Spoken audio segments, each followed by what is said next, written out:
মন চায় যে খায় আর খায়, কিন্তু খায় আর খায়, খায় আর খায়, মালিক নাই, পেরে খেতেও ভয় পায়। মন চায়, খেতে চায়। আমগুলো দেখুন তো, আম, এই যে আম, এইরকম আম গাছগুলো যে কত পুড়ে গেল। এই যে মন চায়, খায় খায়, কিন্তু খেতে যে ভয় পায়, শুধু যে মালিক নাই।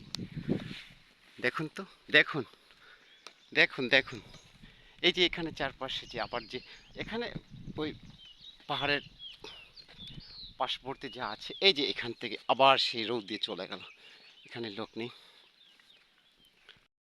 আসলাম, প্রথম দেখলাম টিলার, এই যে আবার একজনের আরেক মালিকের।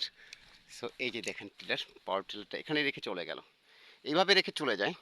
বাট এখানে কে নিবে কে নিবে না সেদিকে কোনো চিন্তা নেই, তারা তাদের রেখে চলে গেল। বিশ্বাস সেটা আছে যে আমার জিনিস কেউ নিবে না, আমার জিনিস কেউ ধরবে না, সেই আত্মবিশ্বাস এদের মনে আছে। এবং এটাও বাস্তব যে বিশ্বাস। সো আমার ওখানে যদি হতো, আমাদের যে গ্রামের দিকে যদি হয়তো, বলবে যে হ্যাঁ, এটা সবই আমার মালিকানায়, আমি আমি আছি নিতে, আমি নিয়ে চলে যাব, কেউ নাই, সেই দখলদারি এই বেশি থাকে, সেটা আমি বিশ্বাসী। কারণ একটা জিনিস কেন, সাধারণ একটা 5 টাকার জিনিস ফেলে রাখা রাস্তায় যদি দেখে সেটা তুলে নিয়ে যায়, সেই দিকে মাপ হয় না।